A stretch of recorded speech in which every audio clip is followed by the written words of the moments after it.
This is Jane Yolen's The Devil's Arithmetic, Chapter 2. No one even noticed Hannah's entrance into the living room.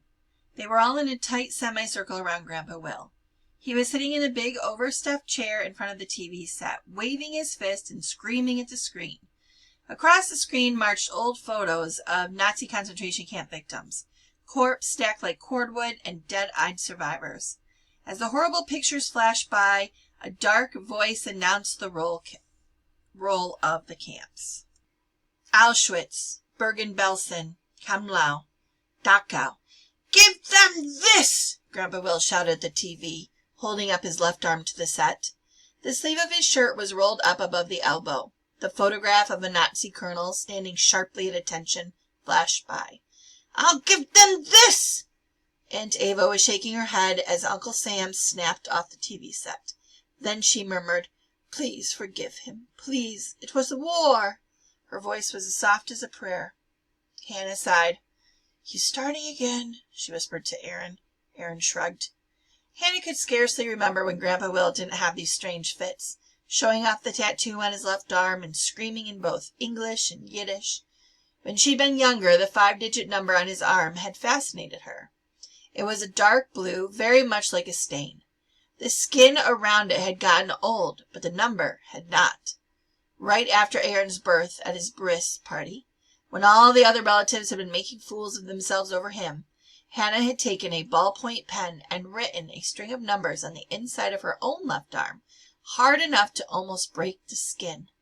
She thought that it might please Grandpa Will as much as the new baby had.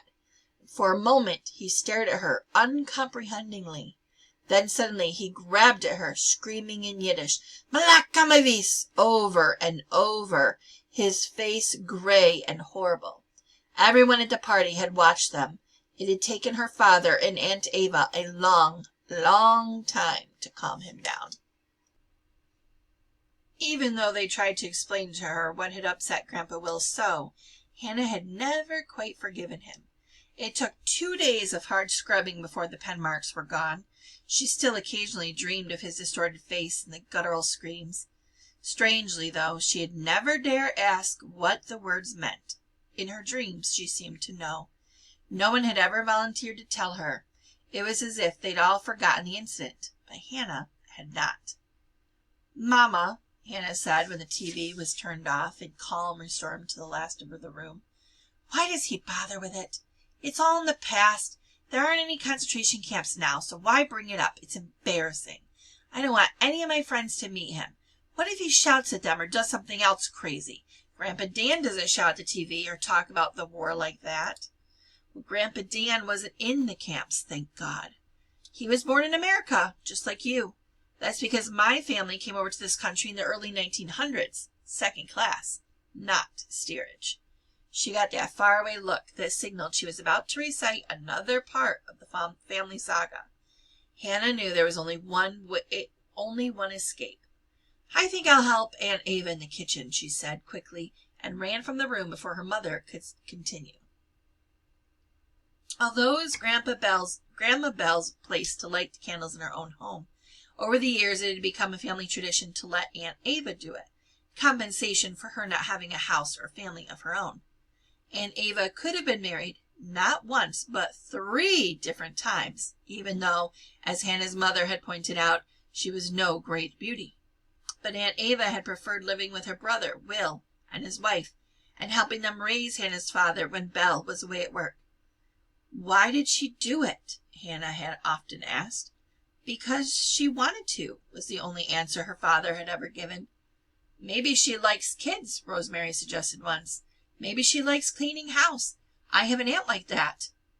And what does she do? Hannah asked. She's a nun. Don't be a jerk. Jews don't become nuns. So they live with their brother and take care of his kids. His kid, Hannah said. My father's an only child. But none of the answers satisfied Hannah's need for romance and the perfect story. Still, she eventually stopped asking the questions, and the only issue she ever brought up with Aunt Ava herself had to do with everyday things, like how many teaspoons of sugar went into a glass of iced tea, or what took a stain out of a leather skirt, or how to knit a scarf, or how to make potato soup, or where to find a pair of old-fashioned shoes for the school play. Aunt Ava had always had the answers to those sorts of things. When Hannah had been younger, Aunt Ava's answers always seemed magical. But as Hannah got older, the magic disappeared, leaving Aunt Ava a very ordinary person.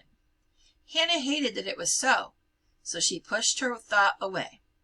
Still, when Aunt Ava lit the holiday candles, broad hands encircling the light, her plain face with its deep-set, coffee-colored eyes took on a kind of beauty.